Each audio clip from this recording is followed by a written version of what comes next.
Magandang oras mga kababayan, mga ka-Golden Boy. Ito yung sinabi ko kahapon na mukhang matigil ang pag-aatake ni Donald Trump at ang kaalyado nitong Israel. Ito yung pinakamalaking pag-atake sana sa puwersa ng Amerika, Israel at ng Saudi Arabia.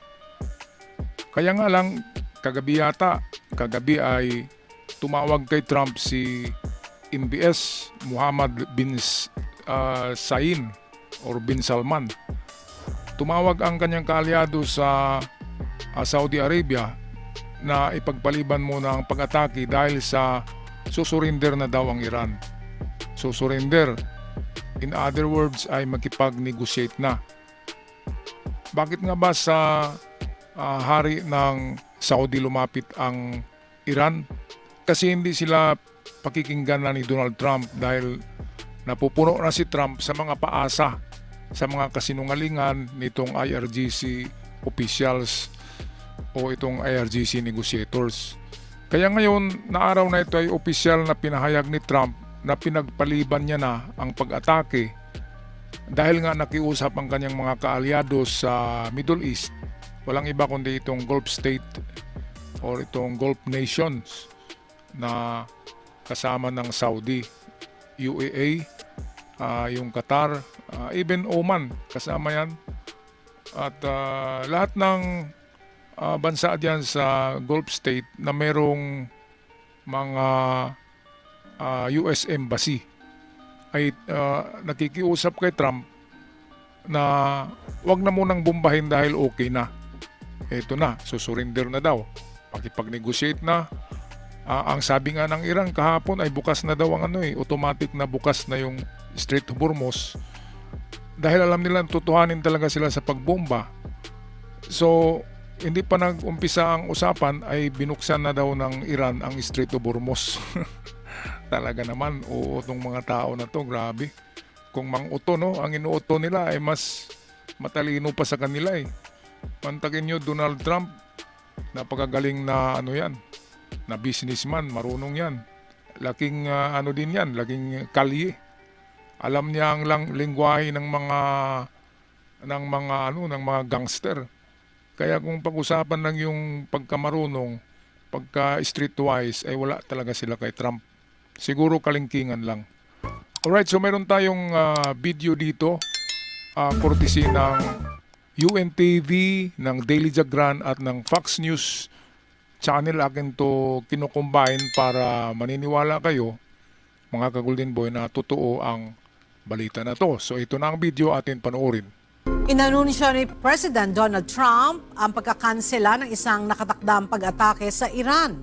Ayon kay Trump, nakahanda ang Estados Unidos sa isang malakas at malawakang pag-atake sa Iran. Ngunit dahil sa hiling mismo ng Iran at ng ilang kaalyadong bansa sa gitnang silangan, pinili niyang ipagpaliban ang opensiba. Ang hiling ay nakaugnay sa isang posibleng kasunduan na magbubunsod ng pagbukas ng Hormuz Strait at pagtatapos ng nuclear threat ng Iran. Binigyan din ni Trump na ang pagkansela ng pag-atake ay para sa benepisyo ng buong mundo. At siyang tunay, totoo yan mga kababayan, na benepisyo talaga ng buong mundo, pati na ng Pilipinas. Ako noong nakaraang buwan ay tingin lang ako sa mga bagong modelo ng motorsiklong di gasolina.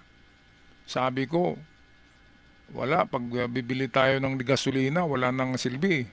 Kasi pataas ng pataas ang gasolina at mukhang magka World War III.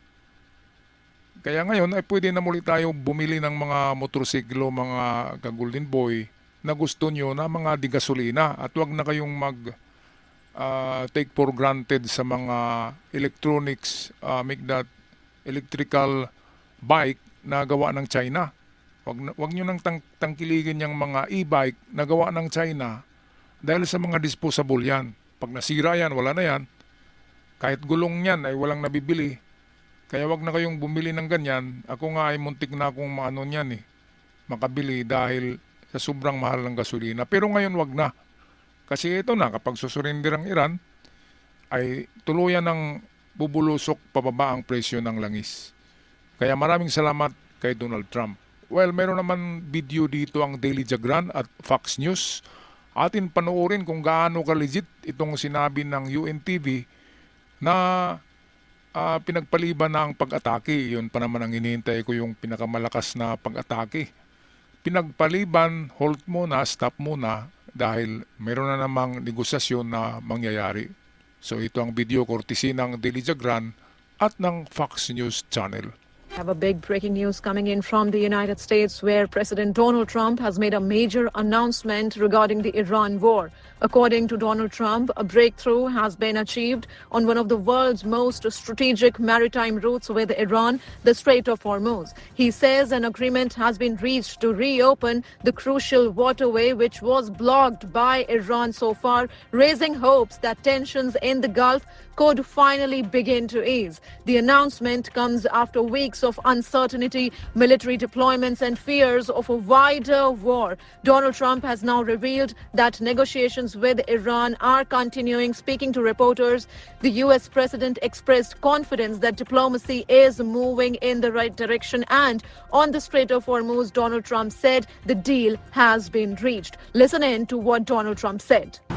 There's a deal on Hormuz, and then there will be a deal on the nuclear, or you might call it the denuclearization of Iran. Now, that statement suggests Washington believes the reopening of the Strait of Hormuz could be just the first step toward a broader agreement with Tehran and also a nuclear deal. President Trump has called off more attacks on Iran, saying the parameters of a deal have been agreed to that would open the Strait of Hormuz and end Iran's nuclear threat. He is also reminding Iran that the U.S. is, quote, locked and loaded if no deal is reached. Well, this comes as Secretary of State Marco Rubio says there needs to be a regime change. I think the regime has to change. You may not have a regime change, but the regime has to change. The Iranian regime traditionally has been expeditionary. In essence, their view is they don't want to just govern Iran, they want to govern the region. They want to export their revolution. That does have to change. And the only way you're going to change that is if you make the price of it too high for them to be able to pay. Joey, I don't disagree with Secretary Rubio there. I think he's spot on, and I think that you would agree with that as well. I want to talk about the breaking news that I guess really isn't that breaking, that we're going to hold off right now on attacking Iran because they're going to come to the table and make a deal. I want to be optimistic, but I've sat at this table with you for months on end, and every Saturday and Sunday we report, similar things. What's your take? Do you think this is finally the moment that they sit down and make a real deal in good faith? I would have to. I'd have to be insane to believe that without anything else to show for it, because they've proven to me that's not who they are and not what they'll do. I don't even know that the president believes that. I really don't. I don't know that his goal is an actual deal as much as it is playing the chess game. I mean, I think that he does take into account gas prices. He takes into account the pressure from other countries. I mean, if you read the write-up, one of the things that stuck out to me in his own post was that other Middle Eastern countries ask him for this. Well, if you go... Okay, so ito nga yung sinabi ni Trump noon na sa tanang buhay niya, sa lahat ng panahon ng buhay niya, ay deal ang kanyang palaging ginagawa. Malalaking deal ito, kaya nagiging bilyonaryo si Trump. Kaya itong Iran, sabi niya, kapag hindi niya nagawang makipag-deal, ay parang isa itong napakalaking failure para sa kanya. Parang failure yan. Kaya nga kahit kayang bumbahin ni Trump na pulbusin ng Iran, ay binigyan niya pa rin ng tsansa ang negosasyon at kapayapaan. Dahil nga sa Mr. Deal yung kanyang middle name eh.